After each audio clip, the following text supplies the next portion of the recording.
I don't want my family to see my head cut off on YouTube. I looked at my wounds. I'm like, if they capture me, like, there's no way they're going to be able to treat me. Like, I'm just going to die in the enemy's hands, and my friends are probably going to get hurt trying to recover my body. I don't want that. And in that moment, thinking about, okay, what do you do then, Ryan? And I just thought, don't let them take you alive. Make it so they have to kill you. And I just, in my head, was like, okay, set a goal for myself. I want to kill as many as I can. My personal goal was 3. That seemed fair considering I was immobile. I was just going to sit there and wait and try and surprise them coming over the sandbags. And crawled to that northern fighting position, got on the radio and talking to Matt Meyer. And I tell him, hey, everybody up here is either dead or gone. And he comes back and tells me, hey, there's nobody to send. We're in it down here too. You're gonna have to hang in there. Welcome to Combat Story. I'm Ryan Fugit, and I served Warzone tours as an Army attack helicopter pilot and CIA officer over a 15-year career. I'm fascinated by the experiences of the elite in combat. On this show, I interview some of the best to understand what combat felt like on their front lines. This is Combat Story. Today we have a once-in-a-lifetime interview with Medal of Honor recipient Ryan Pitts. He earned this prestigious award in the mountains of Afghanistan, fighting off a very dedicated, organized, and determined enemy force. Ryan and I connected thanks to the National Medal of Honor Center for Leadership, a nonprofit helping to share lessons of leadership from Medal of Honor recipients and the values they live by with people who lead at any level. In this episode, we dive into Ryan's near-death experiences. There are several, not just this one event, while downrange, but we never venture far from what leadership is all about, from a private in the foxhole to a colonel at the TOC. Ryan earned the Medal of Honor in the Battle of Wanat in Afghanistan in July 2008, when yours truly was flying Apaches in eastern Afghanistan out of Khost. Ryan made sure some of the gun pilots from the 101st who supported him that day, like Jimmy Morrow, John Gavreau, and others, were at his awards ceremony because he felt they were just as much a part of this effort as anyone else, which you know this gun pilot loves to hear. Ryan is incredibly humble for having earned this amazing award, and I was fortunate enough to spend a weekend in Chicago with him, the Center for Leadership Executive Staff, and another Medal of Honor recipient, Colonel Harvey Barney Barnum. They were treated like royalty at a Cubs game, with everyone wanting a picture with these heroes. None of that at all has gone to his head, as you'll hear in this interview. I'd also ask you to take notice how he remembers the names of so many of the people he served with, and how he speaks of this as their collective award and not his own. We truly need more leaders and people like Ryan out there, and that's exactly what the Center is doing. Please have a look for a Center for Leadership event or course near you by going to mohcenterforleadership.org. Special thanks to Andy, Elise, Tom, Forrest, John, and all the others who made this event possible. With that, please enjoy a very detailed description of some of the most intense combat you can imagine and true heroism, not just from Ryan, but a lot of the other guys who were there that day, including many who did not make it back. And this story with Medal of Honor recipient Ryan Pitts. Ryan, thanks so much for taking the time to sit down with us and share your story. Thanks for having me. So we are here in Chicago for a pretty cool event with the National Medal of Honor Center for Leadership. You can kind of see for folks who are listening and cannot see on the screen, we've got the backdrop here. But we're going to be talking about leadership throughout. But we are in Chicago. We flew in over the past couple days. You came in a little bit earlier than me. But I wanted to start on this idea of hard landings because truly, of all the times I've flown, the landing I had into O'Hare yesterday was the hardest landing ever, and I'm sure anybody who's flown with me doubts that, but this was like a strut breaker. And since you've been downrange a couple times, including in some of the hillier parts of Afghanistan, I have to imagine you have a good hard landing story. So I thought we'd kick off there. Yeah, there's probably a couple. They all felt like hard landings after a certain point. So my first deployment was OEF 6, spring 2005 to 2006. We were in Zabul province, northeast of Kandahar. So kind of like Highway 1, flat around there, and then very mountainous once you got out. And we did a lot of air assaults and we would surprise the enemy quite a bit. And we had a lot of hot LZs we were landing in. And first firefight I ever went into, our scouts are out there, just a scout element. They got attacked. And so our company got spun up to go out there and QRF for them. Going in, we had 2 flights of CH-47 Chinooks. One platoon on one on the other. And when we were coming in, I guess the other bird got hit by an RPG landing. Didn't take the bird out. Bird was able to land, kick everybody out. And then there was like another few weeks later, we got another firefight where bird RPG hit right outside.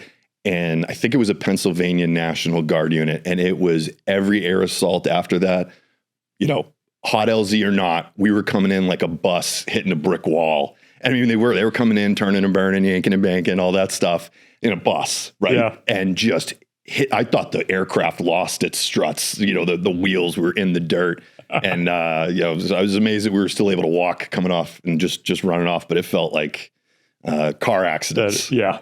So I'm interested to get your take. So, I mentioned before we started recording, my old man flew Hueys in Vietnam, and he always would joke that when they were going into exfil guys, he was more concerned if the guys were coming out of the wood line, getting into the choppers and like turning around and shooting, because it was almost more of like a show. But when they were just running for the birds and diving in, it was like that was when the pain was coming.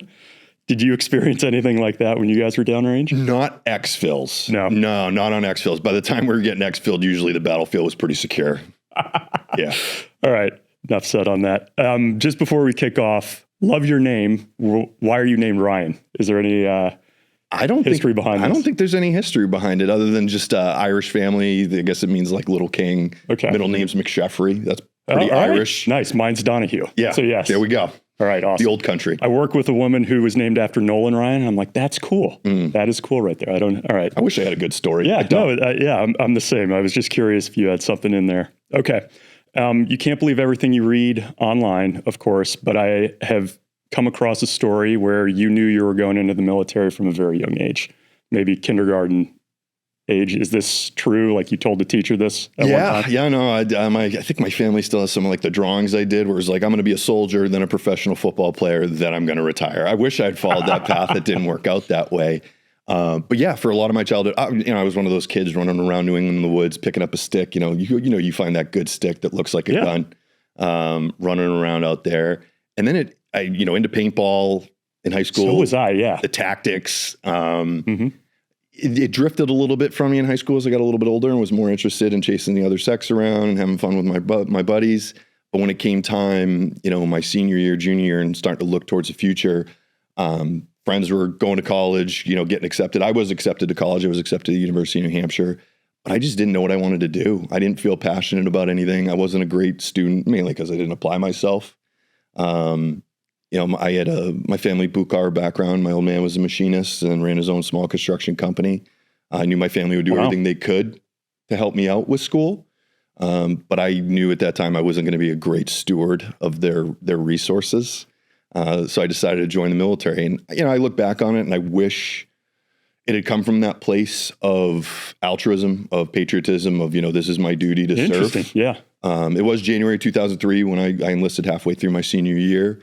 We were just in Afghanistan, and that had kind of quieted down by that point. We'd be in Iraq by March. And, we joined for a lot of reasons. I looked around at the guys that I joined with, some because, their family served that tradition. Yep. Others that I was completely unaware of wanted to join to become citizens of the United States. Yep. So whatever those reasons were, once you get there and you become dedicated to the mission and dedicated to each other, all those reasons just fade away. You're there fighting for each other. So I do occasionally like to ask folks this, just because you brought it up. Like, if you go back, because you were 17, right? Like when you signed up, delayed entry. Turned 18 in basic training. I hope there's a good story there too. But when you were 17, if you can put yourself back there, what did you think you were going to get out of the Army? Yeah, I don't blow smoke on this. Is it just like, hey, I want to go see the world and shoot things? Like, what was it? So part of it, so I picked my job. So being 17, my folks had to sign the paperwork. I wanted to go infantry. I wanted to try and go Rangers. But my folks were like, no, we're not going to do that. And the recruiter was a forward observer. And he said to me, he's like, if you want to just go be with them, like be a forward observer, you can go do all that stuff. So my parents didn't quite know that that's what I would end up going to do. That's what I wanted to do. I thought at that time, being naive, I was like, oh, we're America. I saw, first I was in Storm, we were 3 months involved and, 4 weeks or 2 weeks to steamroll them. I thought, this thing's going to be over before I get there, let alone 20 years later. I didn't even remember on my first deployment telling my folks, I'm like, don't worry about it. I'm going to Afghanistan. Nothing's going on there. I'll be handing out, beans and blankets. That's what we'll be doing. And it didn't quite turn out that way. You bring up the forward observer role. So we have not interviewed a forward observer. for people listening who aren't familiar, can you just describe what that role is? Yeah. So I was, because we as pilots love them. yeah, I was always normally with our lieutenant, right? And I was his right hand as far as, big guns coming out. So I would control mortars, artillery, work with close combat aviation, rotary wing, also fixed wing, talking to A-10s, talking in gun runs, talk to some fast movers, drop some JDAMs, things like that. As you mentioned, your folks, it sounds like no military history there in the family. No. As kids today growing up looking at leaders and people, Medal of Honor recipients and whatnot, was it a tough discussion with your folks to like, hey, can you just go ahead and sign this paper and sign my life away for the next few years? Yeah, it was a little contentious for a little bit. Nobody was very supportive. Not to say that they were discouraging. Like I know my grandmother told my mother, like, you have to talk him out of this no matter what. I remember my mom, after I enlisted, being excited. She was like, oh, you got accepted to University of New Hampshire. I'm like, yeah, it doesn't matter. I'm not going. I remember teachers being, people saying, oh, you're too smart to go do that. And I think that's a big mistake. Even in the infantry, I serve with some very, very intelligent people, guys that have gone on to be petroleum engineers and cybersecurity or start their own businesses. That it's not like that, but I was committed. I was going. Yeah. They weren't talking me out of it. And then just hypothetically, let's say you don't go down that path into the Army, whatever, you don't sign up. What do you think you would have done in your life? Honestly, I don't know. I don't know where I would be without the Army. Like I did a lot of growing up in chosen company. That was the one company I served in my entire time. It's remarkable. Yeah. Really fortunate in that, I think of a lot. At least 50% of who I am today was because of the military and the lessons I learned from the guys around me, leaders, peers, subordinates. I wouldn't change it. Despite all the bad things that happen, I wouldn't change it for anything, just to know some of those guys and see the things that I saw, good and bad. Yeah. Just looking at the path in to the military for you. We're going to talk a lot about leadership today, right? With the Center for Leadership here. Do you have any notable or memorable leaders before you get into the Army that come to mind?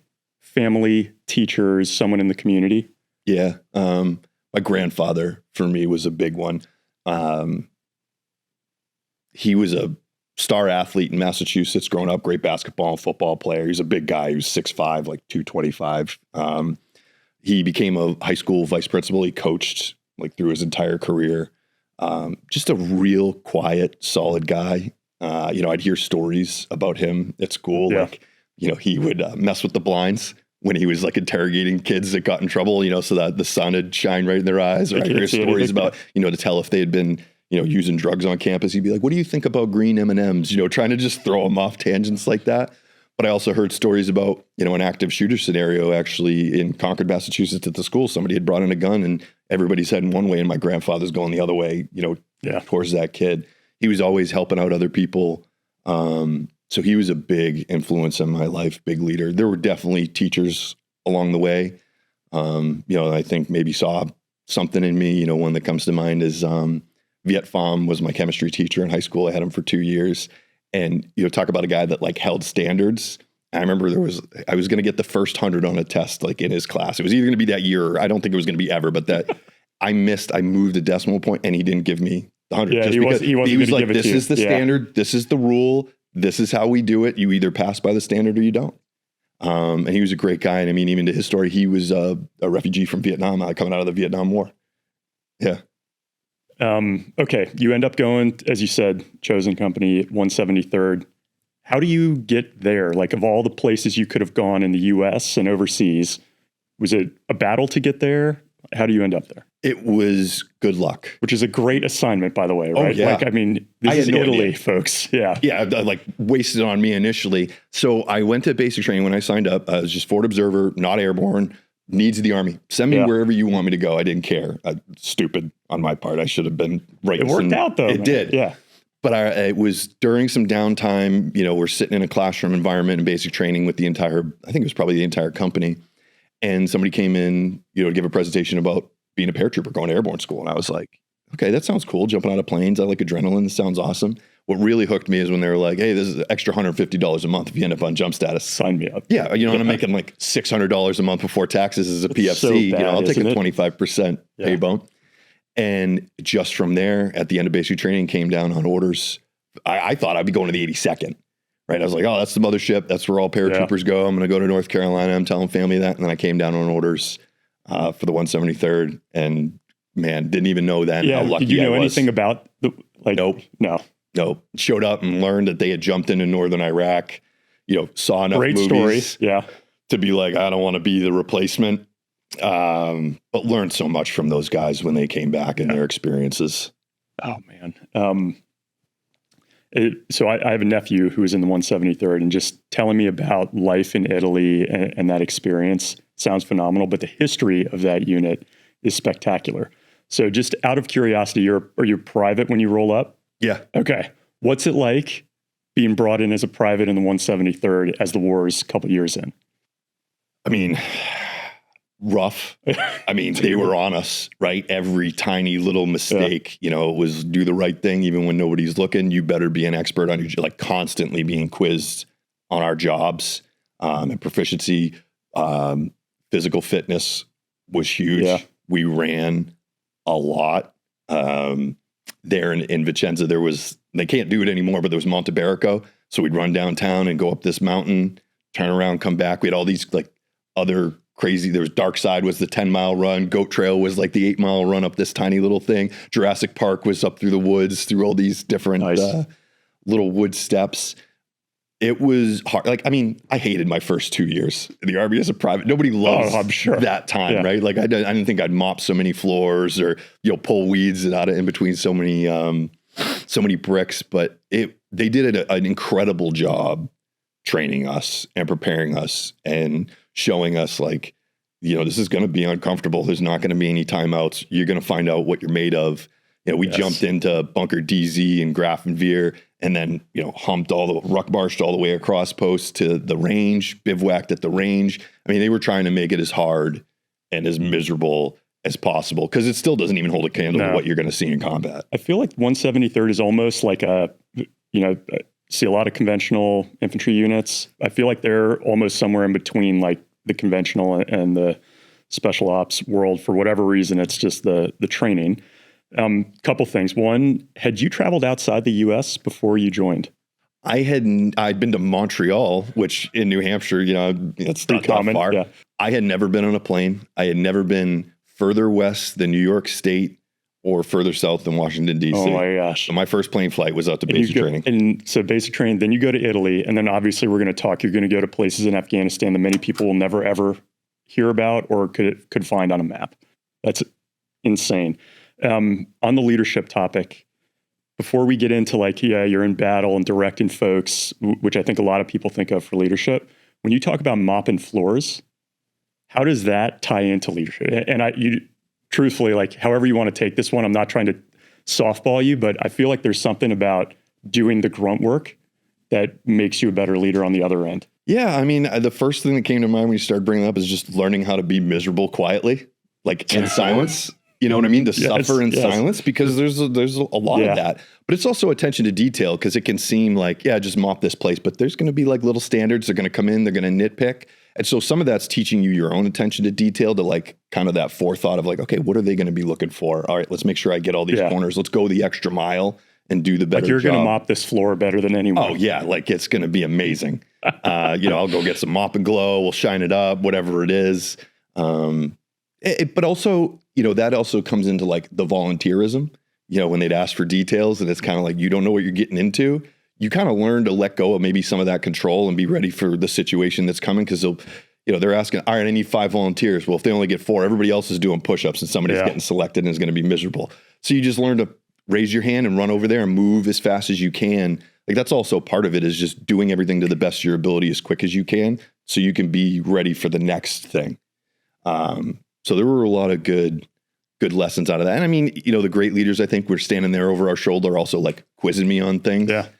Maximum effective range. I was going to say, are they quizzing you on, ranges, weapon systems? Like, hey, what are you going to hit this target with? Because you just got to know, right? Like, you were the expert in that unit on that. Yeah. Yeah. And I mean, so when I got there, it was even before the unit got back, and the guys on rear D were doing that to us. They made it almost more miserable than it was before they got back. But it was good, preparation for the shellacking I got when they showed up. Coming. All right. So you get there, and how long do you have before you end up going downrange? So I got there in February of 04 after Airborne school, and then we deployed in April of 05. So right around a year. All right. So just as what are you, 19, 20th? 19? Yeah, I'm 19. No, I'm 18 when I show up. How are you thinking about, all right, I'm about to go downrange. Like, these guys are all coming back. We're about to go. Like, how are you rationalizing this as an 18, 19-year-old? I think, I didn't know at that point, because we had just invaded Iraq, that the op tempo for the Army was going to be, you're either there or you're getting ready to go. That's it. It's one on, one off, one on, one off. That's just what it's going to be. So I wasn't thinking too much of that. But after we went through all the training and as we were getting closer, I mean, I think we were all ready to go. Like, you want to go employ this training, do these things. Part of the reason I became a forward observer, I wanted to watch stuff blow up. So we were excited to go use the lessons that we had learned in all our training and to go with, our boys. Yeah. Did you write a letter home like, hey, if I don't make it? No, I didn't ever write just a one-off letter. I do remember, and I think that's something, a lot of people miss or don't think about is, we're all 18, 19, 20-year-old kids, and we're filling out our blue book saying, hey, at my funeral, I'd like these people to be my pallbearers. Isn't that crazy? Yeah, I'd like at that age, this music, and some guys are picking crazy music, like I want Hatebreed, I Will Be Heard, right? Or, whatever, just crazy metal. But that is insane to be thinking about just starting your adult life, and you're also planning for the end of it at the same time. Yeah. And other people your age are probably out at parties, and I don't even want to see what I wrote down for that. Like, the music I would have chosen many years ago. But yeah, that's something else. Joking around, being like going to take your DA photo, like, oh, let's all go get our dead pics. Yep. Like just that gallows humor to kind of take some of the, but you need it. Yeah. Add some levity to the situation. Okay. So, and you guys know early on where you're going in Afghanistan? Yeah. All right. Yeah. Can you talk us through your first combat experience? Whether sometimes for people it's completely mundane, sometimes crazy. Most people feel like it's World War III. What was it like for you? It was pretty insane. I remember it was May 3rd, 2005. We'd only been there a little over a month. I don't even think I'd been shot at yet. Early morning, our scouts had been out on this mission, and I think it was just like a scout team, like maybe 2 squads, not a lot. And they were in contact, and they just ran in and were like, hey, get your stuff. You guys got 45 minutes to be up on the flight line. Scouts are in contact. We're going. Like a QRF or something? Yeah, we were QRFing out there. That wasn't even our designated role. We were with our battalion headquarters, so we often would act as QRF. We also did some rotations to Kandahar as QRF. But they told us, hey, it's probably going to be a hot HLZ. We loaded up into 2 birds. This is not like a lot of other training I'd done where, you're doing your walkthroughs, your rock drills. This is, hey guys, you're flying out to this point on the map. Here's kind of the situation. We're probably going to be split up. Go do. And I got pictures, I remember us going in out of the back of the Chinook, and I could see the other one, we were first in line, and the Apaches behind us. This is daytime. This is daytime. Yeah. And, our bird split. We hit, one side of the river. This is the Arghandab River Valley. Other bird hit the other side. Heard afterwards that bird took an RPG going in. Didn't take the bird out. They were still able to land, discharge all those paratroopers. We did the same thing. Ran out. It was really rocky. You could hear the gunfire, but on our side immediately was kind of quiet. There was more going on kinetic on the other side. And it's just, chaos. Like, everybody's lining up on the berms. We're all spreading out, doing our 360 security. We started moving down into this orchard, and all of a sudden this guy takes off running, and you hear somebody say, hey, get him. And I learned about this later. One of our team leaders, Tim Brumley, he just goes running right after the guy. He never saw him. I didn't know this until recently. It was just off a word of somebody else. I mean, that's the trust you develop in each other, and that belief in that. This is like an enemy fighter who's running. Yeah, we think it's an enemy fighter, and this guy's just booking it through this orchard. And as he goes to run through this gap in a wall, this doorway, he didn't see it, but Brumley didn't see it. The guy jumped over a tripwire. And when Brumley went through, he detonated, and it hit him in his left ankle. And I was maybe 30 yards behind him and, watched him fall back and do a drainage ditch and go down. And what amazed me, time kind of slowed down, is I watched his entire squad. Instead of going to him, they did exactly what we were all trained to do. And that was move up to the wall, provide security, gain fire superiority. Yeah. And RPG, been trained. That was the trigger too for the enemy on the other side of the wall. RPG started hitting, everything started, blowing up. We didn't have a medic on our bird. The one mistake we had made was both medics were on the other bird. We didn't have any medics on our bird. But our battalion, our unit, we put a lot of emphasis on cross training. They call it rock first responder. So we all knew how to stick IVs. We all know how to do needle chest decompression, sucking chest wound, tourniquets. They had also sent probably about 30 or 40 of us from the battalion to EMT basic course. Wow. Before we deployed, I got to go to that. And this is young PFC, dumb Ryan Pitts. I remember I got up, knew we didn't have any medics, and I was like, oh, I'm the guy. And I got up and ran towards Brumley screaming, I'm EMTB certified. Like, just embarrassing, right, to look back on now. Yeah. But whatever. Got to Brumley, start working on treating them. We didn't have tourniquets at that time. We hadn't been issued tourniquets, but we had learned about, field expedient tourniquets. And I'm looking around, I'm like, what am I going to use? Ended up cutting my weapon sling. Interesting. Because I put it on, I bandaged his leg and elevated it, but it was still starting to bleed. So it was arterial. Put on the weapon sling, and then we humped it. Oh my God, he was heavy. Like, people don't know that, right? Like how heavy a human is when you got to carry a limp body. I, see these videos, whether it's other recipients like Britt Slabinski, like throwing a teammate over their shoulder, through the snow and humping to the HLZ. There was 4 of us carrying Brumley on a poncho and just, wore us out. Oh, on a poncho? Yeah. Like just everybody just grab a corner. Taut and carry him like that. Yeah. Got him to the HLZ, and I think I ended up jumping in infantry. I did end up jumping in one of the squads. My FO was like, hey, they're down a couple of guys with Brumley, another injury. Let me go jump in. So I was running around with this infantry team, assault, and we stayed there. We fought into the night. We had AC-130 come on station. So I remember your first gunfight, you had AC-130 overhead. Yeah. They had A-10s were doing gun runs around us during the day. Remember, we had to turn on all our. Were you calling all this in lasers. As the FO? I was not calling in the Apaches. My FO, I was a RTO for my FO at that point.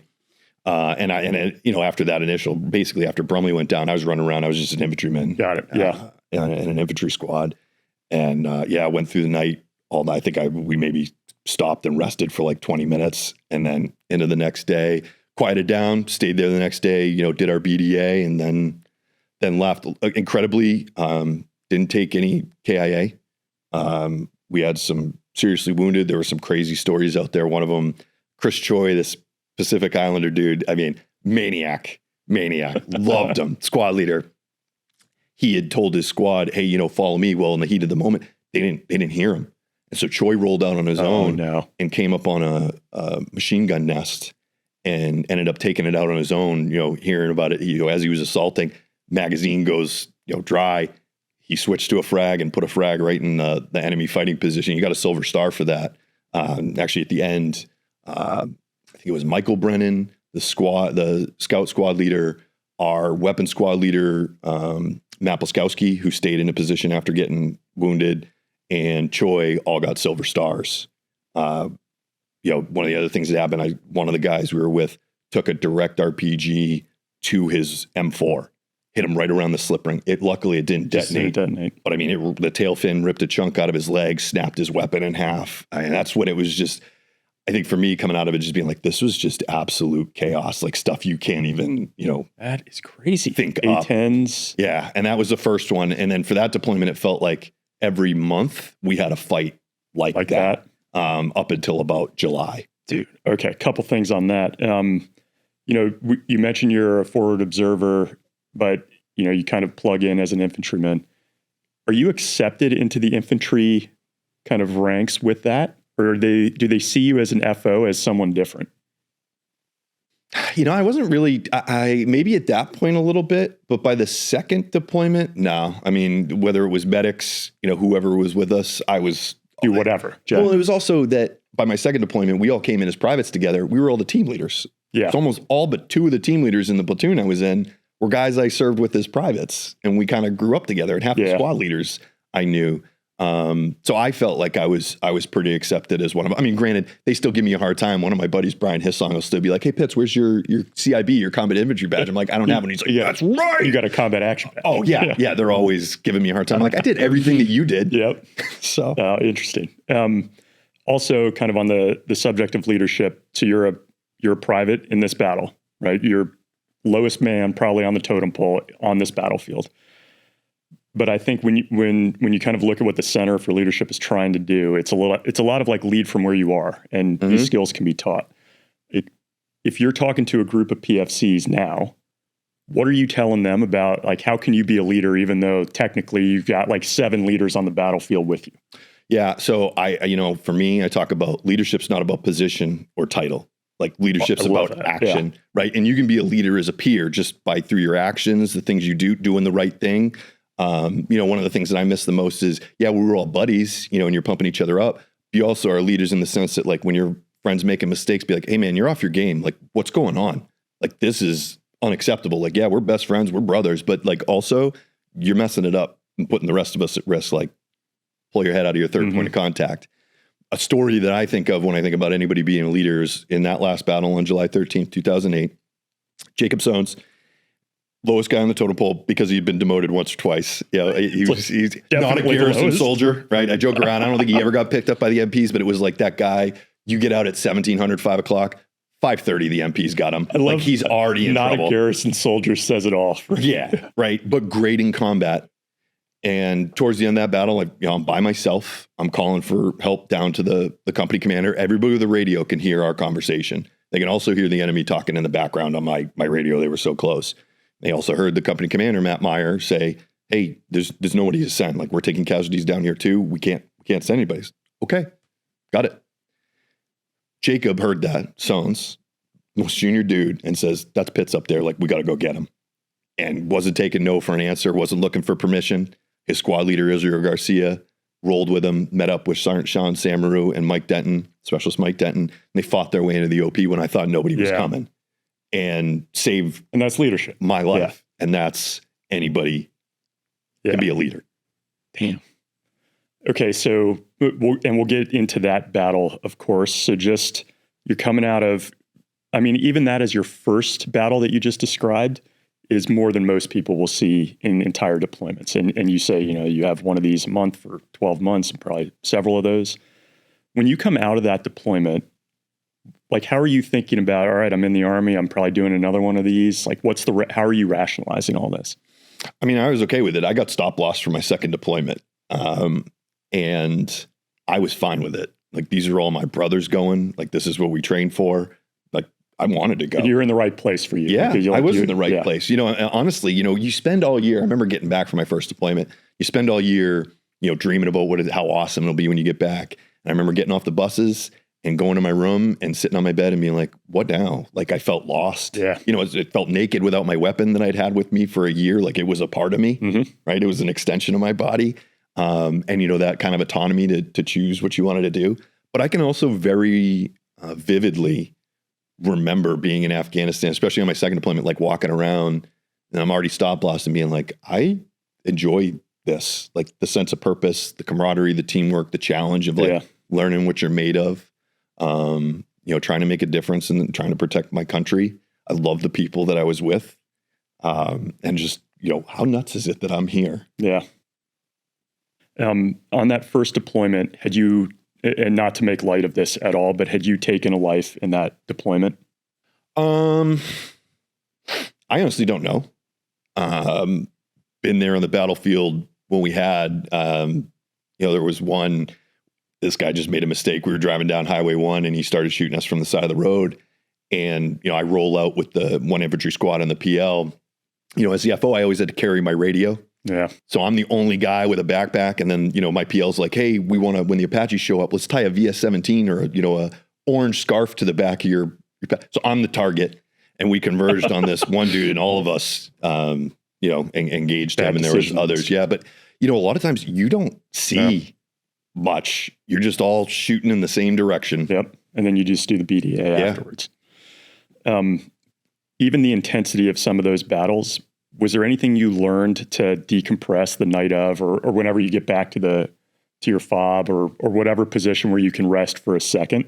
Or was it just, I just got to get ready for the next one? Or you weren't mature enough yet to know how to grapple with that? Oh, I think when there was missions, there were maybe rituals of like listening to music, you're going through your gear, double checking it, because after you got back from patrol or mission, you're getting your gear ready right away. For whatever comes next. Because the call could come right in as soon as you step off the bird. Hey, you're going right back out. Like there's really no rules to this thing. It's what's needed. And a lot of them, that first one, May 3rd, there was another big one on June 21st. When we were on QRF on Kandahar, it was 10-minute recall, get to the flight line, go. So there were a lot of those like, hey, you're loading on a bird, you don't know where you're going. So you get used to it. I used to shut my eyes on the birds, a lot of us would, or we'd be in our heads thinking about, the battle. A lot of it was going through my head. It was, I just don't want to let anybody down. Like, interesting. Do I know my job good enough, being disciplined and, really thinking about, I want to know where everybody is. I really need to be thoughtful about when I'm controlling fires and where I'm putting them. Yeah, especially you. Because, my job was to support all those guys. And if I get it wrong, a lot of people can get hurt or get killed, in just one salvo. I had my music that I'd listen to in my second deployment, get ready to go out there and do patrol and things like that. We played video games coming back. Oh, yeah. Halo and Call of Duty. I remember, we'd have all the hooches linked up. We'd order Cat 5 cable or 6 cable from the S6, get our routers out, and we'd be screaming. The squad leaders are coming in like, you guys need to shut up, but we had a blast. Did you guys watch anything? Like any shows? Like what was the show that it was 05? I don't remember when we were watching 05. On the second one, the guys got into The Hills with Lauren Conrad and all them. They were big into watching The Hills. Smallville was big. We were watching a lot of Smallville. 24 was probably big at that time. Yeah. But it was ridiculous to me that they were watching The Hills, that I'd, walk by an area and I'd see 10, 12 guys huddled around a laptop. And I'm like, what are you guys watching? We're watching The Hills. I'm like, yes. Y'all infantry? Like, are we really doing this? Don't you just right wish now? that the actors that are on that show, or like the people, could hear this? Like, hey, you got these like battle hardened killers. Yep. Watching this reality show or whatever. Yeah. Watching Laguna Beach. Yeah. Oh, The Hills is the sequel. OC, we got to see what happens with LC. Oh my God. All right. Just transitioning then as you get ready for the second deployment, you've already been through one push. What did you all know was coming for this next one? Could you have anticipated it was going to be this lethal? No, because initially we were supposed to go to Iraq, and it was in the middle of our last training exercise, our mission readiness exercise, so the war games, that we got word, oh, hey, you're actually being pushed to Afghanistan. Crazy. And we got our our briefing from the unit we'd be replacing in Grafenwehr or Hohenfels. And going through it the first time and seeing where we were in Afghanistan to this, where we were first time down by Highway 1 in Kalat, Zabul province, it was, relatively flat out to the mountains, very different to this, a valley floor where we're at, might be a couple hundred meters wide. And then it was just straight up. Hearing about what the enemy was like and what they were fighting, we kind of had an idea like this is different. Like a lot of these FOBs are just Wild West outposts in the middle of, bad country.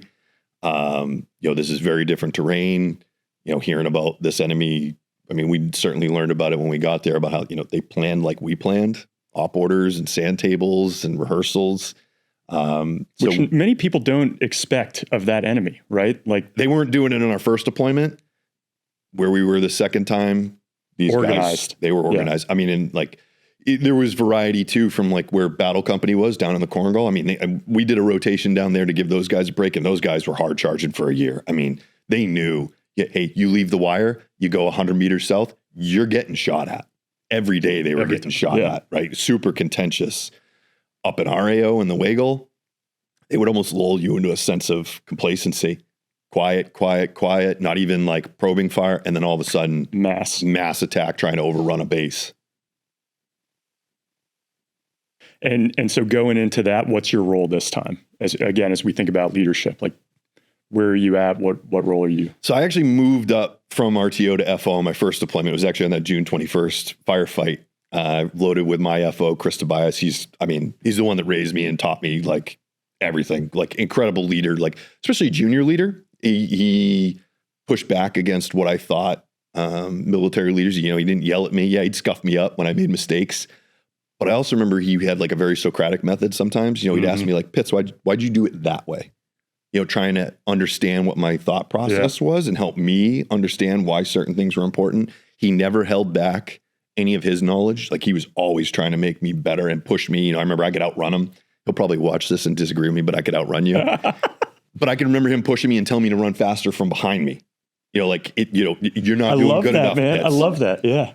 We were a great team, but we were on the bird out on June 21st, and I heard that Chosen 9-2, Travis Stoddard, was the FO for 2nd Platoon. He got shot. And at that point, our company wasn't super close with the platoons. There was kind of like a segregation, like, hey, 1st Platoon, don't hang out with 2nd, they're dirtbags. 3rd, don't hang out with 1st, they're dirtbags. And I remember just looking at Tobias and being like, Stoddard's down. He's like, you know what this means, right? In the back of a Chinook. And he's like, what? And I'm like, I got to go to 2nd Platoon now. Like, that sucks. I got to go serve with these turds. Yeah. And that's what I thought at the time. Yeah. And then moved over there. And so I actually stayed as the FO for 2nd Platoon from the 1st deployment onto the 2nd. Interesting. Deploying in the same role. Wow. Had you done a danger close engagement in that first go around? So first go around, we weren't taking mortars. We would take mortars out with us, but a lot of places we were at, like we weren't within range of any artillery. So it was pretty much all talking to close combat aviation. And I mean, you were one of those dudes. You guys are awesome, right? Like anybody can really talk them on. You know, there was a firefight that June 21st. One of my buddies, the RTO for 2nd Platoon, Adam Delaney, is like trying to talk him onto something. He's like, shoot it, the rock that looks like an ass. And in the audio, you hear the pilots go, does he say the rock that looks, oh, I see it. And then they come in. Oh, yeah. Nice. So I hadn't called any, but we definitely had AC-130 shooting around us, danger close. Second deployment, definitely more. The mortars I would have called in, very danger close, especially our 60s. There's trust there, right? Like who's sending these things? And our mortar team was unbelievable. You just trust them. I'd let them shoot on top of me. But I had asked the Apaches, especially in that last battle, to shoot extreme danger close. So let's go to the Medal of Honor event. Can you just set the context and walk us through this battle? Like why are you going in? Why is it so contentious? Yeah. And also you alluded to you mentioned 100-meter wide, maybe valley, straight up mountains. Like what is the altitude we're talking here for these? Because this is not your normal mountain range. I mean, I could be wrong. We were probably at like 5,000-6,000 feet at valley floor, maybe higher.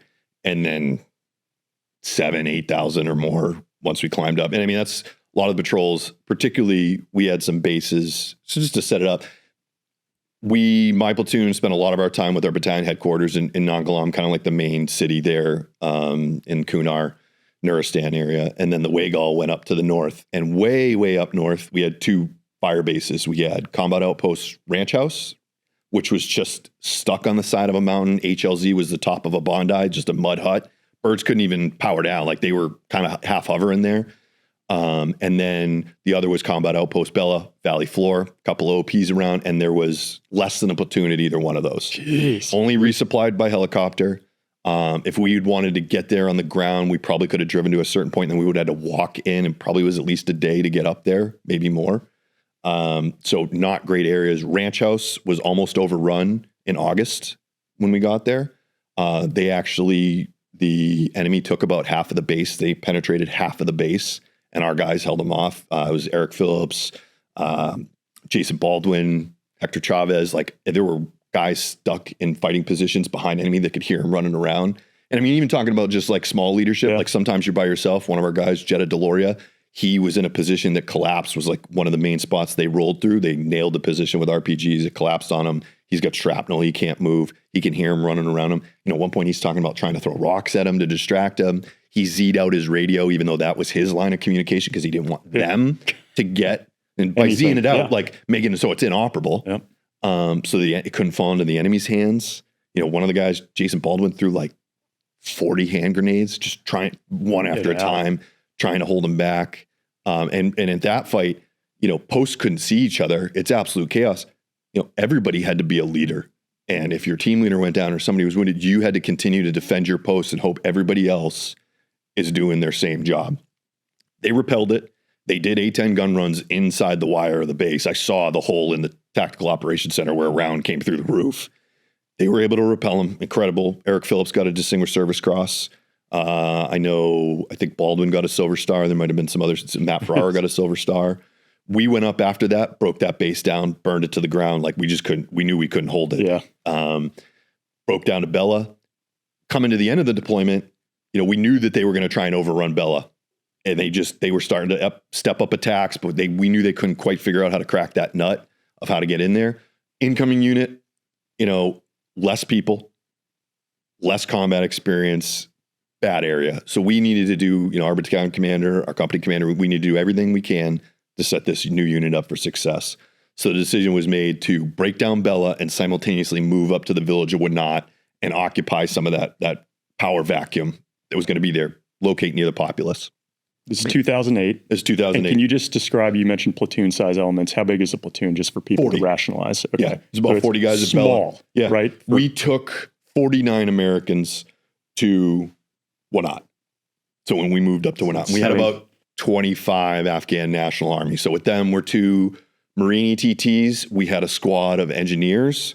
We had a gun truck, a tow missile truck attached to us from our Destin company, and then a good part of our platoon. And our job was to set up this new base, bring, HESCO barriers and start filling things up and building this thing up to hand it over to the incoming unit. Bunch of things went wrong. I mean, the night we drove up, rain, torrential downpour, washed out the road. I mean, these are like goat trails, like Humvees could barely travel. So construction couldn't get up there. They're delayed. There was an incident where there were some enemy fighters that were attacked, and, their propaganda, there's up north with an Apache, that said, oh, they're attacking civilians. So the civilians that we hired to drive water up to us didn't want to drive up to us. They sent us a Bobcat out there. Great. We got a fuel blivet. They didn't bring us the pump it was just, doing everything. We started digging everything by hand, trying to fill 8-foot HESCO baskets and build our fighting positions, improve your position every day. We're working hard. We're also trying to manage the water situation. Like, okay, we're going to work as hard as we can in the morning, from right after stand to until, maybe 10, 11, midday when it's super hot. As soon as it starts to cool down, sunsets in the afternoon, we're going to keep working then and just building sandbags, digging our holes deeper. And I mean, ground over there is like concrete, using pickaxes and e-tools and, doing everything we can. Cause we knew all those fighters that wanted to overrun Bella, we thought they're just going to come down the valley. And, there were some SOPs in place. We had an ISR asset over us for like 3 days, just constantly watching. But at that point, that was the SOP. You get 3 days. Well, they didn't attack us in 3 days. They waited till the morning of the 5th. Yeah. And they moved in under cover of darkness, had us completely surrounded, fire supports positions. They moved trying to negate, our fire superiority, both artillery and rotary wing and fixed wing. They were, in some cases about 10 meters. Just because from our positions. They get close enough, they know we're not going to call something in. We can't do it. Now, I would with a 60, but kind of almost nothing else. And we'd actually woken up that we were doing stand 2 every day. We're up, we had stand 2 is just getting everybody up. Like before the sun rises, everybody's in their positions, locked and loaded, scanning, ready to go to repel and attack. Everybody. We're running 50% security at night. So guys were patrolling the wire and, manning their positions. We were actually getting ready to go out and do a patrol that morning to find a new position for our observation post. We were lucky. We had our company commander on the ground. He came down when they broke out Bella, so Matt Meyer, and then we had our platoon leader, John Brostrom. So awesome. Had our platoon sergeant, Dave Zwick, out there as well.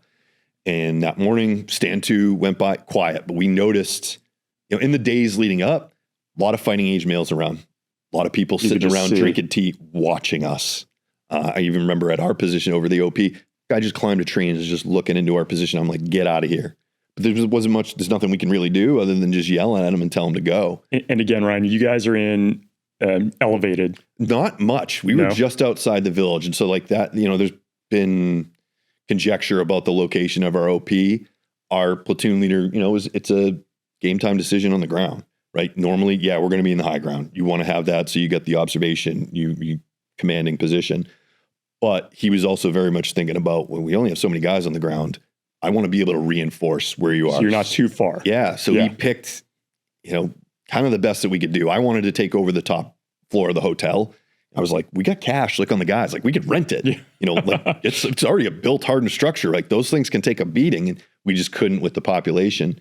And so our tow missile truck spotted some guys in the hills, and they're not pleasure hiking, right? Patterns of life. Spot weapons. I started working up a fire mission. I couldn't actually observe them, so I'm kind of like talking through other people to try and work up this mission through somebody else. And then there was just a burst of machine gun fire from the north, and just all hell broke loose. They targeted all our heavy weapon systems. So they knew. They went after the Mark 19s. They went after the 50 cals. They went after our observation post. They went after our mortar firing point.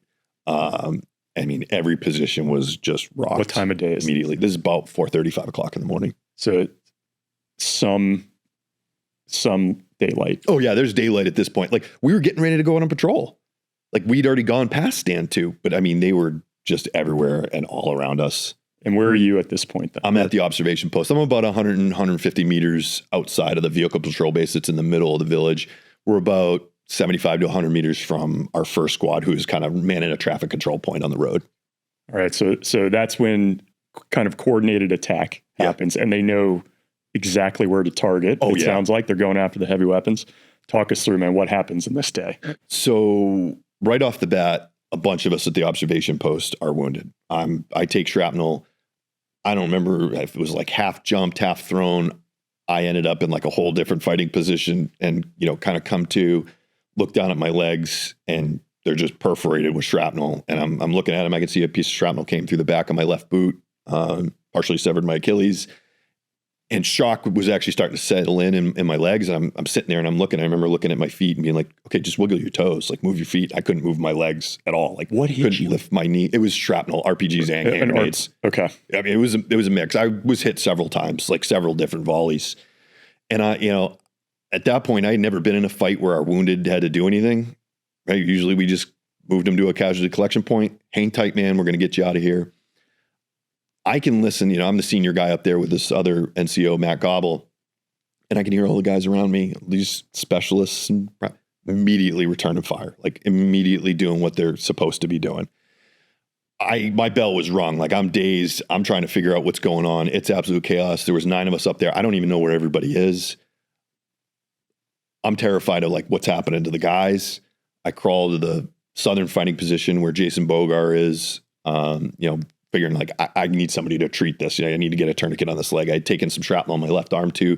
So my left hand was maybe 50% utility. I have some nerve damage in it now, but like, I couldn't really use it. I could do like probably gross motor skills, not fine. I get in there, Gobble's concussed. He's been hit. He's covered with shrapnel.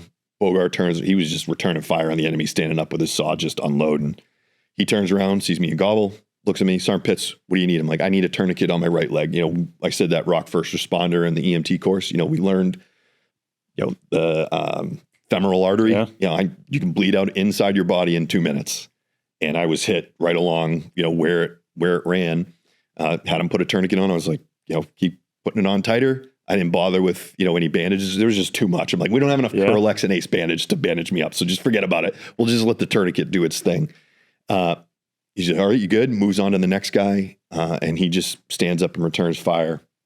And I can hear the guys firing. And, at this point I'm just sitting there and I'm thinking, this is my job to just sit here now and, do what I can, but wait it out.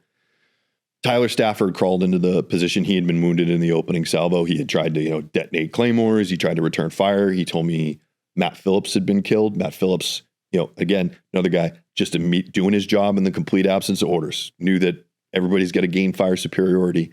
He was returning fire. He was getting ready to throw a grenade at the enemy when an RPG came in and exploded next to him and killed him. And you've served with this guy for a couple years over now? a year. Yeah. So over a year. He was one of the junior guys that came in. My buddies trained him up. All those guys at that position, most of them I had been with for probably close to 2 years.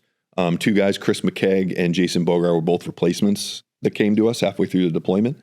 So knew them less time, but they were both very competent soldiers in what they did. When Stafford came in and, told me what happened to Phillips, he told me he didn't know where his Zwilling was. His Zwilling was down. that was panic to me because I'm like, do they have him? Like, what's going on? And he told me they were throwing grenades, and I don't know what it was in that moment. It really pissed me off that they thought that they could get that close. And I remember thinking to myself, like, if we're within hand grenade range for you, guess what? You're in hand grenade range from us. And I had an idea. There was some dead space to the north, this little riverbed that I thought they were in. This is really the only place that they could be throwing hand grenades from. And so I crawled back up there and started cooking off grenades and just putting them in there and trying to keep up with the guys around me. Looking at it, hearing the volume of fire, being in other firefights before, you can I'm like, this is not intense. This is not like the others. In terms of their coordination, their support by fires and things like that.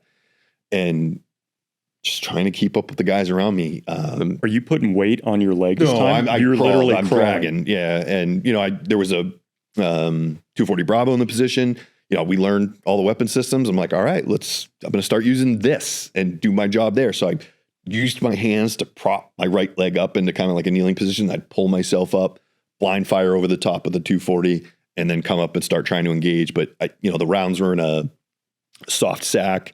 It's a crew served weapon. It's just me. So I kept having malfunctions because I couldn't feed enough ammo into it.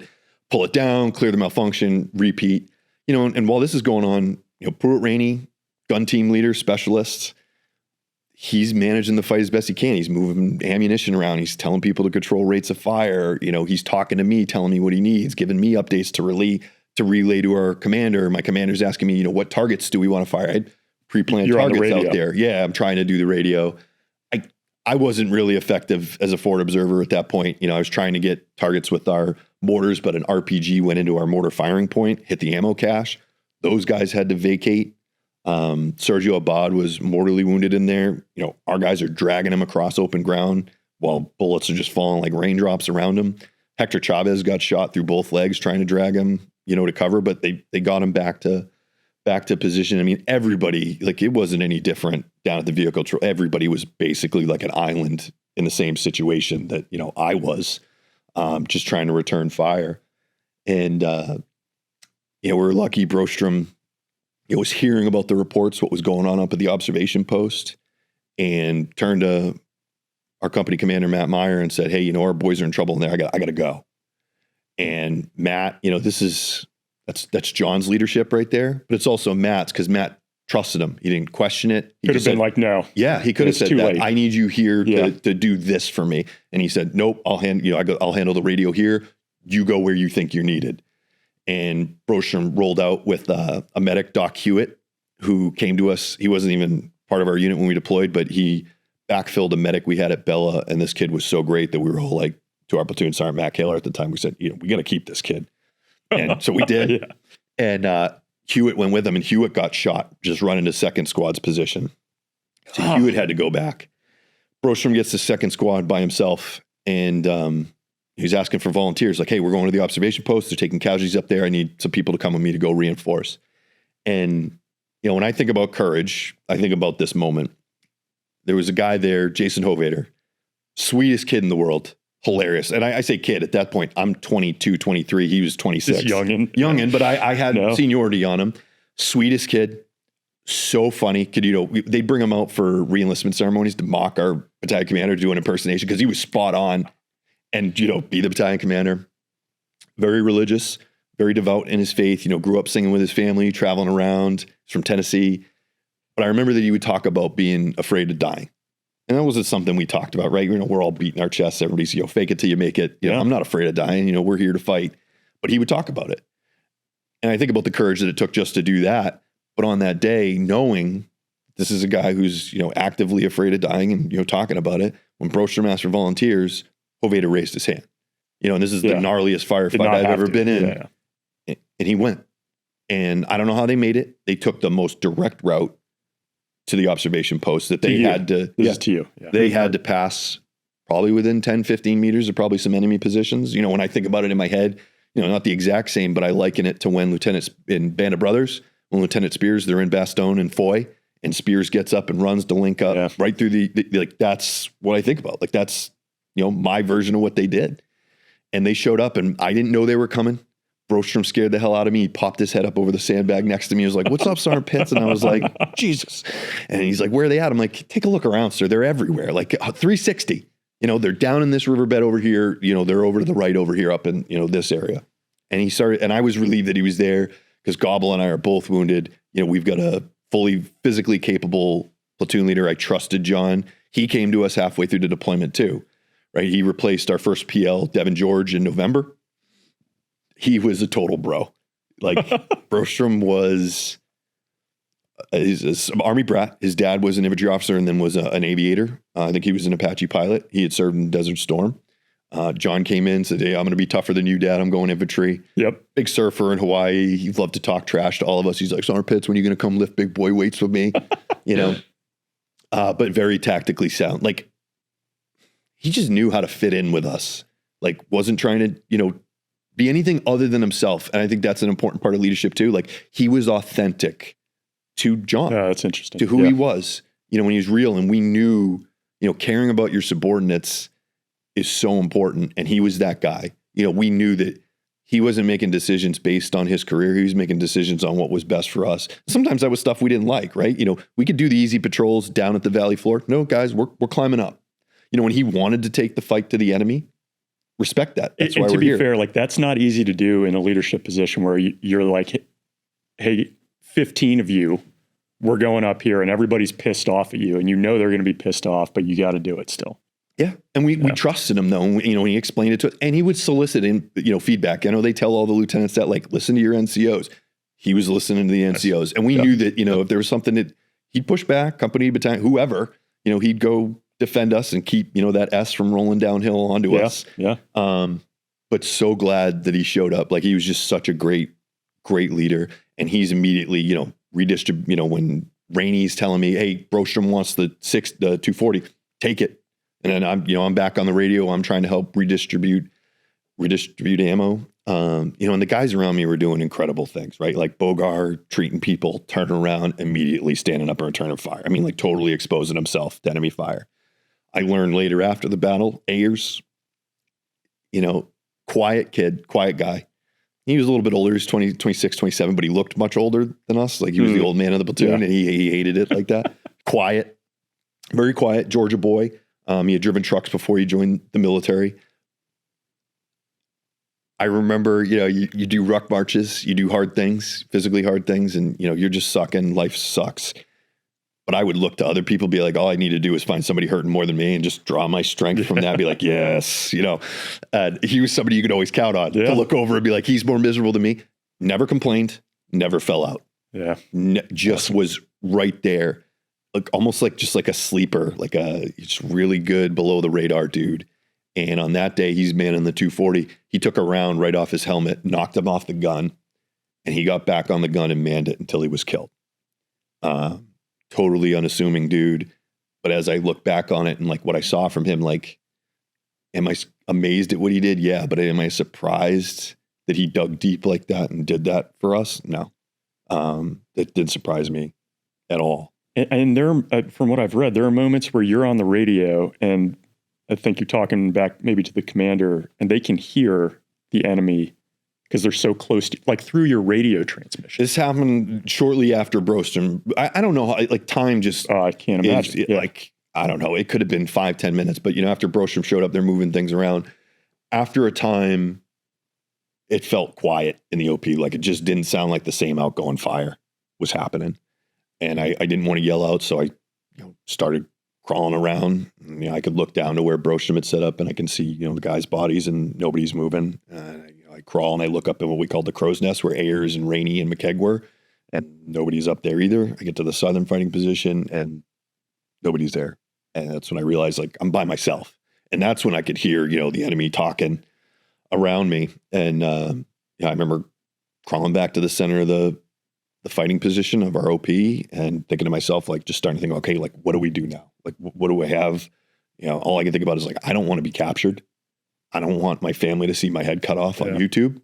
I don't, I looked at my wounds. I'm like, if they capture me, like, there's no way they're going to be able to treat me like I'm just going to die in the enemy's hands, and my friends are probably going to get hurt trying to recover my body. Like, I don't want that. And, in that moment, thinking about, okay, what do you do then, Ryan? And I just thought, well, don't let them take you alive. Like, make it so they have to kill you. And I just, in my head, was like, okay, set a goal for myself. I want to kill as many as I can. My personal goal was 3. That seemed kind of fair considering I was immobile. I was just going to sit there and wait and try and surprise them coming over the sandbags. And crawled to that northern fighting position, got on the radio and, talking to Matt Meyer. I was really just trying to get anybody on the radio because I didn't know, where he was. So I'm calling for Chosen 2-5, Platoon Sergeant Dave Zwick, 2-6 Romeo, John Hayes, or Chosen 6, our company commander, Matt Myers. And I get Matt and I tell him, hey, everybody up here is either dead or gone. And he comes back and tells me, hey, there's nobody to send. Like, we're in it down here too. You're going to have to hang in there. And there was no anger from me. Like, there was no malice. I completely understood because I could see. I mean, it wasn't any different for them down there. The tow missile truck had actually exploded. Those guys from Destin Company, May, Aaron Davis, Justin Grimm, stayed in that truck after it was on fire for as long as they could before they left. It exploded. Yeah, I remember seeing the smoke. I learned after the fact. It ejected a flaming tow missile about 30 meters, landed in the fighting position where our mortars had gone to. As they're all thinking about, hey, everybody's getting ready to scatter because, they can hear it starting to spool up. It sounds like it's going to cook off. Eric Phillips, guy who got the Distinguished Service Cross at Ranch House, says it's better for one guy to take a risk than 5 or 6 run into fighting positions. So he grabs this flaming tow missile and runs it out into the open. And he doesn't just, yeet it out there. He thinks, if this thing cooks off, where should I point it? Sets it down and makes it back. And, save those guys. I don't think the missile ever cooked off, but, who knows? Yeah, you just don't know. What could have happened. And so I got it. I understood. And I just, at that point, there was like no reason to stay on the radio. And I just told him, fine, you either send people or this position's going to fall, 9-2 out. And then it was, I talk about the cross training. And I think that's important as a leader, is to be looking at, like, you constantly need to be assessing your team on, hey, what are we good at and what can we be better at? Yeah. Where are the gaps? How do I make sure everybody knows the job of the people to their left and their right so they could step in and do it, or at least just have that situational awareness? It makes us all more dangerous. And so we did a tremendous amount of cross training and a lot of emphasis on paying attention to other people. So I just started looking at the tools I had around me. I had a radio, I had a 203, and it was, okay, think of the next thing that you can do. So I thought about the 60 because I knew these guys were real close. Kill radius on a 60 millimeter mortar is 30 meters. I was willing to bring it in that close. I was willing to bring it into 10 because like Chavez, Gilmore, Queck, Phillips, our mortar team were amazing. Called down, try and get them. They tried. I know they did. Phillips threw a flaming tow missile. They stayed in the mortar firing position as long as they could. They just couldn't get to it. The 60 was out in the open and they were getting lit up every time they went out. Fine. Next thing. Well, I had watched, we trained all the time. We trained even on patrol. So Sergeant Sean Sammer, who'd later come into the OP, I was on a patrol with him one time. This is when we were up at Bella. He was practicing shooting the 203 into dead space, right? It's a direct fire weapon. You shoot at what you can see, but you can also indirect it, right? Because it's only got a limited range. So he was teaching his guys how to fire it like a mortar and drop it in behind dead space. Well, I can do that. So I remember taking the 203 and setting it on the ground and pointing it almost straight up. And then I just cannoned it a little bit. So I was trying to drop it in the riverbed about 10 meters away and, loaded the first 10 meters. Yeah. Let it fly. I have no idea what I'm doing. I'm eyeballing all of this. I have no idea whether I don't know whether the grenades did any good. I don't know whether the 203 did any good, but I let that first one fly and little part of me was like, oh shit, I didn't check windage. Like, is this, so, you do the little, like, this is going to do nothing if it lands on me, but I'm doing it, didn't. All right, let's keep going. Fired off a couple of those. Look to the next thing. I go, okay, well, what about having somebody lay down suppressive fire? I know 2-1 can see my position, sort of. 2-1 Bravo. Great friend of mine, Brian Hisslong, was in my wedding. I was in his. It was all after the fact. Trust him. Dude was a great shot. I'd watch him. I can remember he had a private at his platoon. We got there. We're at the range in Afghanistan. And we got these Iron Maidens up on the mountain. It might be 200 yards out, and his soldiers, were re-zeroing everything. He's like, I don't know, my barrel's loose. His son grabs the rifle from it and is just like standing up, free arm, ting, ting, ting, ting. Nothing wrong with it. You just suck. So I trust him. Tell him, hey, 2-1 Bravo, lay down fire over my position. Maybe I can keep him from coming over the tops of the sandbags. I don't even think he gave me a Roger. All of a sudden, just clack, clack, clack, clack, clack, clack, clack. And he's doing it. and trusted him. And that's, that call I made to Meyer, that's when Soanes and Garcia heard it and started making their run, link up with Sam and Denton and, fight their way in. And Sam actually engaged a fighter, an enemy fighter standing on the rock, shooting down in the observation post, trying to kill me. And they push in. I had no idea they were coming. Never felt so relieved in my entire life when those boys showed up. And I could tell my wounds were pretty bad. Like, I was like mentally okay when Soanes first got to me, and he was like, "Oh, this is beyond my pay grade." Like, hey, Garcia, this is a point in the battle though where we've been there, we've been fighting for an hour and a half, and we brought a ton of ammo with us, but this is like we're all going cyclic, firing back, while Garcia is pulling security and Soanes, they're trying to like treat me. Sam and Denton start going guy to guy to our casualties and searching them for ammo. And, again, something I learned after the fact, Mike Denton, we called him Mongo. He was this kid. He was about my size, just a moose. Yeah. Big dude. Great kid. Hovader's best friend, saw gunner, could just do everything you wanted, but he could break like a Nod's base plate, like just an inert piece of metal. This kid would figure out how to break it. Great kid. But he's searching guys, and Hovader was his best friend. And talking to him afterward, he told me about how he searched Hovader, took the ammo, told him he loved him, and then moved on to the next guy. And, I think about that in that moment of like, I never had to do that with anybody that was my best friend. The strength, the leadership in this 21-year-old kid to search his best friend's body for ammo, tell him he loves him, and then just go right back about business. It wasn't long after they got there, another barrage of rocket-propelled grenades come in. Wounds us all again, mortally wounds Garcia. Denton's thrown, he lands on his neck. Sam is hit bad. We're trying to figure out what's going on.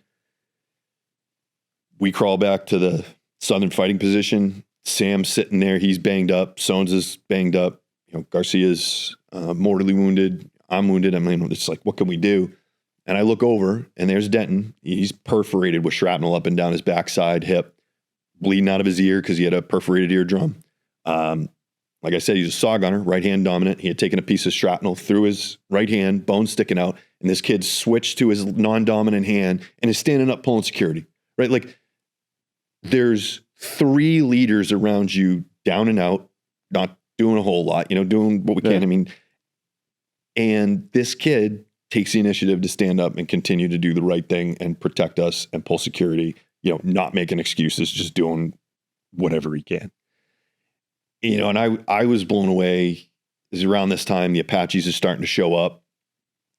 These guys are flying low. I could have hit them with a 9mm if I wanted to. I could have thrown a baseball up there and hit their bird. And they were shooting within 10 meters of the observation post. I was talking through Captain Meyer, being like, hey, where do we want this first gun run? And even all this, the heat of this, you have to be thinking clearly. I'm like, okay, they go over the gun target line. Hey, you got to come west to east. So if you go long, you don't go into the vehicle patrol base. Hit this river. Yeah, we're within 10 meters. You got to do it. And I've listened to their audio. You hear them be like, did he say 10? And they're like, yeah, all right, we're coming in. Get down. And, talking to them afterwards, because I've stayed in touch with those guys. You guys don't like to shoot your 30 mic within like 100 yards, 100 meters. They did it, and right there, like the risks that they took coming up there, flying their birds that low, putting their careers on the line, or, even their morality of like taking the chance of killing friendlies in the sake of helping out. Worst thing. Right. Like that's like the worst thing that can happen. Yeah. They're taking those risks, which they're not small. No. I know what that would feel like. Yeah. And I was just blown away. The guys just kept coming from the vehicle patrol base, like kept coming up. About this time, our first platoon showing up there. They came in hot. They drove from our battalion headquarters. It was like maybe 10 clicks as like the crow flies. Should have been like about a 2-hour drive. They should have been clearing all the corners and everything. They just Mad Maxed it up there in like 45 minutes, like as fast as they could. This is great. This is as first platoon showing up. Apaches are on station. Medevacs are starting to come in. I've heard after the fact, they were told, hey, don't fly up there. But they heard about the casualties, the WIA and KIA we were taking. They came up anyways, taking rounds in the bellies of their birds. I watched the first bird land down by the vehicle patrol base. You know, at this point, I'm fed up with the fight. Like, I've lost a lot of blood. I'm tired. I'm sick of these guys. And I'm looking down there. It's about 200 yards away plus. And I'm like, we got to get down there. I'm like, all right, you know, whatever. They have us pop smoke. And I think we're just marking. And I watched this other Black Hawk come in, flare and land right on the hillside between us and the enemy. Badass. Like right on the terraces. And they didn't just land. The crews jump out and start bounding down the terraces to load us up. And, you know, that was the end of the fight for me. It kept going on for hours after that. End of the day, we lost 9 guys: Sergio Abad, Jonathan Ayers, Jason Bogard, Jonathan Brostrom, Israel Garcia, Jason Hovader, Matthew Phillips, Pruitt Raining, Gunnar Zwilling. We had almost 30 wounded. You know, a lot of people came to our aid, but that day was like a culmination of just a team effort. We had Marines shooting artillery. We had Air Force overhead. We had, you know, those medevacs and those Apaches. Those are units we never trained with. We never knew. They put their crews, their aircraft, their lives on the line to come help us. And it was just a culmination of like everything that leadership and teamwork are supposed to be. And truthfully, I wish we had hours to go, but just for one of the things I read, there's got to be a moment in that battle for you where it's like, this could be it for me. Oh yeah. You know, like, which probably has lasting effects on people, especially veterans. You know, for people, not everybody's been in a Medal of Honor scenario, but they've been in, you know, folks who've been wounded or just been pinned down and felt that. How did you rationalize that in the moment? I mean, like I said, that moment where I was like, I just want to take them with me. Like, death was not the worst thing that could happen to me. Yeah. And honestly, there was like a sense of calm and peace once I just decided on that it was just like, all right, this is what needs to be done. Like, let's go do it. And I knew, like, you say it sticks with you, and it does, because like right now I'm a dead man. Like, I should have died that day. Like, in my mind, I was dead. I was trying to, you know, you go through that. It changes you, right? Like you try and bargain with yourself, right? Those like 7 steps or, you know, of grief or whatever. It was like very quickly being like, well, what can I do? Dude, there's nothing. Like, all you can do is take as many of them as you can before you go, and just became very okay with that. And I'm here because of all my brothers. Like, it's not what I did. It's those 9 guys, you know, bought me time and space with their blood. I didn't do anything that anybody else wasn't doing. They just gave me the opportunity to do it a little bit longer. You hope one day you can go back to that place safely and see it. Like, would you go back, you think? I don't know. I think I would have to. I think that's a facing something that I know would be tough, and not letting like the fear of like, what am I going to feel coming back here? You know, I've talked about it with one of my buddies now, and it's like, would we go back? It's crazy to think about. I think I'd have to. For those 9 guys, like a place that most Americans will never know of, you know, like, I mean, I've looked it up on Google Earth. Like, I've gone back to that area and just looked at the satellite imagery just to see again. If, like, how did like, just to be like, what does it look like I know where it happened. Like, it was right here by this tree in rock. So, look, there's 2 questions I'd like to ask everybody before we wrap up here. One is, when you were deployed downrange and you were out in the middle of nowhere, but was there anything that you carried with you that had sentimental value, like good luck charm, something that someone gave you, something you just wanted nearby? No, I basically I carried a knife every time. Your own or an issued one? No, my own. Yeah. And then it would be the KIA bracelets. And actually, what's interesting is that day I had 2 of them taped together. One for our platoon sergeant, Matt Kaler, who we wanted to name that vehicle patrol base after. He was murdered in January of that year. And it was taped over the one from Kyle White's action, which was between Ranch House and Bella. They ran us ambush. There were 6 guys that we lost there, 5 from our company and 1 Marine ETT. I had them taped together. And still to this day, it's probably the most precious thing I own, period. Like if your house is on fire and the kids are safe, you're getting that. It stopped shrapnel from going through my right wrist. Like, it's chewed up. I could see where it went through the top band and then pushed through the second and extruded it, but didn't penetrate. On your right. On my right, which was the only hand that was fully that was functional. All you had left. So like that kept me you in the fight. Yeah. And it's, I still look at it from time to time and just to think, but like, I'm not a religious person. I'm not like this deeper meaning thing, but it's hard for me not to look at that and be like, these guys were still looking out for me. Where does that sit now? Or those It's bracelets? in my office. It's just That's out, on a shelf. at least, not in a... It's just an inconspicuous spot. I just That's cool. like to look at it from time to time. And then last question I try to ask everybody, kind of looking back on, I mean, truly near-death experiences, and we didn't even hit on all these, but looking back at that time, the service, the sacrifice, the time away, would you do that again? Absolutely. I'm 100%. Wouldn't even, I wish I could. And doing back, I would do some things different. I would be even more intense about it than I was. Like the training, the prep, even more the serious. leadership. When I talk to all of them, when I talk to new soldiers, I'm like, learn everything you can about the jobs of the people to your left and your right. Learn everything you can about those people. There is I mean, we talked about it, right? Where I felt selfish somewhat. My motivations to join.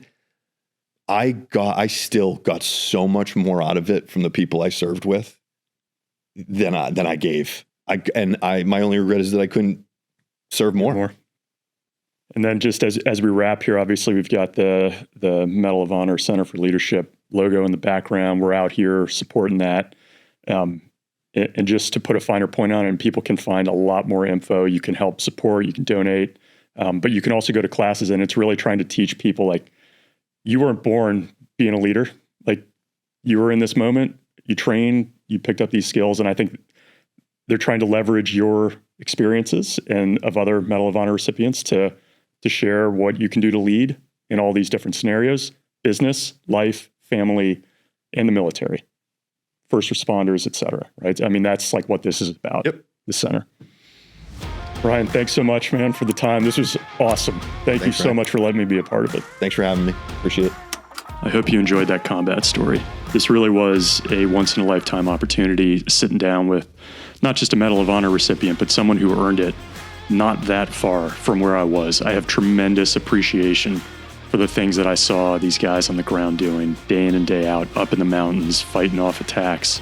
And you've heard me talk before, like, there were days where we'd get called to Fob Wilderness, which most people will not know of unless you were over there, but aptly named because it's out in the middle of nowhere and fixed position that just got rocketed all the time. And we'd fly out there and try to help these guys, but they were truly on their own. And there were days where we got our licks in, and days where we couldn't help them. But, I saw a bit of this myself, and I can only imagine what Ryan's fight was like. But I have tremendous appreciation for that terrain, that enemy, that time. It really was something, and hearing Ryan talk about it is amazing. Hey, the other thing is, this guy is just so down to earth, humble, blue collar through and through, totally apolitical, just talking about what it is to help other people. So easy to get along with. I wish more people were like this. So I do hope this gets out to more folks. They can hear from him. Truly, he could walk around and just turn his nose up at anyone. With this medal around your neck, you can do a lot of things. He does none of them. Neither did Barney.